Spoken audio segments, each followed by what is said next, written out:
నమస్తే ప్రజావాహిని. ఈరోజు lower tank bund దగ్గర సిపిఐ నాయకులు కేంద్ర మంత్రి బండి సంజయ్ కొడుకు 17 ఏళ్ల అమ్మాయిని అత్యాచారం చేసిండని చెప్పి ఆరోపణలు ఇస్తున్నారు. ఆయనేమో బండి సంజయ్ అసలుకి నా కొడుకు ఏ తప్పు చేయలేదని చెప్పి మాట్లాడుతున్నాడు. మనతో పాటు సిపిఐ నాయకులు ఉన్నారు. అన్న నమస్తే. అన్న చెప్పండి, ఏంది అసలు బండి సంజయ్ కొడుకు అసలుకి అత్యాచారం చేసిండా లేకపోతే చేయలేదు? ఆయన బండి సంజయ్ నేను చేయలేదు అని, మా కొడుకు చేయలేదు కావాలనే ఆరోపిస్తారు ప్రతిపక్షాలైనా ఇంకా ఎవరైనా సరే అని చెప్పి మాట్లాడుతున్నారు. దీని మీద మీ స్పందన ఏంది?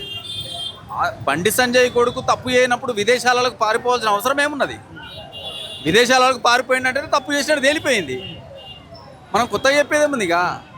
ఇవాళ కావాలనే బండి సంజయ్ తన అధికారాన్ని అడ్డం పెట్టుకొని తన కుమారుని విదేశాలకు పంపి ఇవాళ బాధితురాల కుటుంబానికి భయభ్రాంతులకు గురి చేస్తూ ఉన్నారు. ఇలా దీనికి బండి సంజయ్కి పూర్తిగా కూడా ఈ రాష్ట్ర ప్రభుత్వం సహకరిస్తూ ఉన్నది. తెలంగాణ ముఖ్యమంత్రి కూడా పోక్సో కేసు నమోదైతే 24 గంటల్లో అరెస్ట్ చేసి రిమాండ్ చేయాలి. ఇవాళ 8 తారీఖు కేసు నమోదైతే 12 తారీఖు 4 రోజుల్లో అరెస్ట్ చేయకుండా రిమాండ్ చేయకుండా దగ్గరుండి విదేశాలకు పంపించి ఇలా సిట్ అని డ్రామా మొదలు పెడతా ఉన్నారు.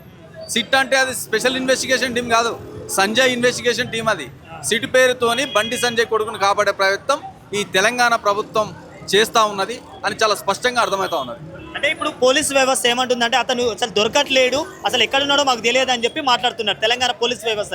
దీని మీద మీ స్పందన ఏంది? అసలు దొరకట్లేదు, తెలియలేదు అంటేనే అర్థమవుతున్నది. ఇవాళ పోలీస్ వ్యవస్థ దగ్గరుండి కాపాడుతున్నది. పోలీస్ వ్యవస్థ అనుకుంటే సాధ్యం కానిది ఏమైనా ఉన్నదా? అంటే ఈ రాష్ట్రంలో పోలీస్ వ్యవస్థ అంత బలహీనంగా ఉన్నదా? అంటే మహిళలకు రక్షణ లేదా? ఒక మైనర్ అమ్మాయిని రేప్ చేసి తనకు న్యాయం కావాలంటే న్యాయం కల్పించకుండా పోక్సో కేసు నమోదైనా కూడా నువ్వు నిందితుని కాపాడే ప్రయత్నం చేస్తున్నావు అంటేనే అర్థమవుతున్నది. ఇలా కావాలనే ఈ రేవంత్ రెడ్డి సర్కార్ ఇలా నిందితుని దగ్గరుండి కాపాడే ప్రయత్నం చేస్తూ ఉన్నారు. ఇలా బీజేపీ కాంగ్రెస్ ఒకరికొకరు సహకరించుకుంటున్నా ఉన్నారు. అంటే బండి సంజయ్ నన్ను రాజకీయ రంగంగా ఎదుర్కోలేకనే కావాలనే చేస్తున్నారు మా మీద విమర్శలు అని చెప్పి మాట్లాడుతున్నాడు మరి గత సందర్భాలలో.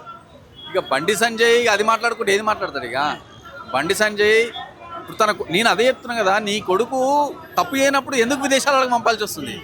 తప్పు చేయాలని నిరూపించుకోవాలి కదా. నువ్వు విదేశాలకు పంపినట్టని నీ కొడుకు తప్పు చేసినట్టు అర్థమవుతున్నది. నీకు అనేక సార్లు వాళ్ళ బాధిత కుటుంబాలు కూడా మిమ్మల్ని కలిసినప్పుడు కూడా నీ కొడుకును సరిదిద్దుకునే ప్రయత్నం చేయాలి. అట్లా కాకుండా బాధితురాల కుటుంబాన్ని భయపెట్టించే ప్రయత్నాలు చేసిండు కేసు నమోదు చేయకుండా. ఇప్పుడు 8 తారీఖు అమ్మాయి పోలీస్ స్టేషన్కి పోతే సుమారు 6 గంటలకు అమ్మాయి కేసు తీసుకోకుండా నిలబెట్టి ఇబ్బందులు పెట్టి గురి చేసిరు. నీకున్న కేంద్ర మంత్రి అధికారాన్ని ఉపయోగించుకొని.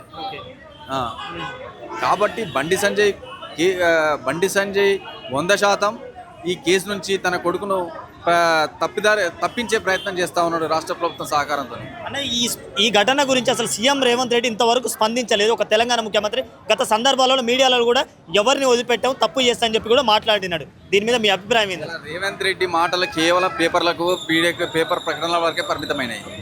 ఇవాళ పోక్సో కేసు అయి 4 రోజులు అవుతున్నా ఇంకా నువ్వు అరెస్ట్ చేయకుండా రిమాండ్ చేయకుండా చేస్తున్నావు అంటేనే ఇలా బండి సంజయ్ కొడుకు పట్ల నీకున్న ప్రేమ ఏదో అర్థమవుతున్నది. దగ్గరుండి తెలంగాణ ప్రభుత్వము ఇలా రేపిస్టులను కాపాడుతున్ననే స్పష్టమైన సంకేతాలు రేవంత్ రెడ్డి ద్వారా తెలుస్తూ ఉన్నది. ఇలా మీరు చూడండి, ఈ రాష్ట్రంలో కాంగ్రెస్ మంత్రులు కానీ బీజేపీ ఎంపీలు కానీ దానికి సంబంధించి అనుబంధ సంఘాలు మహిళా సంఘాలు ఎక్కడైనా మాట్లాడుతున్నాయా? ఇవాళ అదే బాధితురాలని విచారణ పేరుతో భరోసా కేంద్రాన్ని పిలిపించి అనేక ఇబ్బందులు పెట్టి గురి చేస్తూ ఉన్నారు. భయభ్రాంతులకు బెదిరించే ప్రయత్నం చేస్తూ ఉన్నారు. కేసు వాపసు తీసుకునే ఇట్లాంటి ప్రయత్నాలు చేస్తూ ఉన్నారు. కానీ బాధితురాల కుటుంబానికి న్యాయం జరిగే విధంగా ఈ రాష్ట్ర సర్కార్ ప్రయత్నం చేస్తలేదు. బండి సంజయ్ కొడుకు బండి భగీరథ ఎక్కడున్నా 24 గంటల్లో అరెస్ట్ చేసి రిమాండ్ చేయాలి. బాధితురాల కుటుంబానికి న్యాయం చేయాలి. భవిష్యత్తులో ఇలాంటి జరగకుండా రక్షణ కల్పించాలని మేము డిమాండ్ చేస్తూ ఉన్నాం. అదేవిధంగా తన కొడుకు సంఘటన కారణమైన బండి సంజయ్ తన మంత్రి పదవికి రాజీనామా చేయాలని డిమాండ్ చేస్తా ఉన్నాం.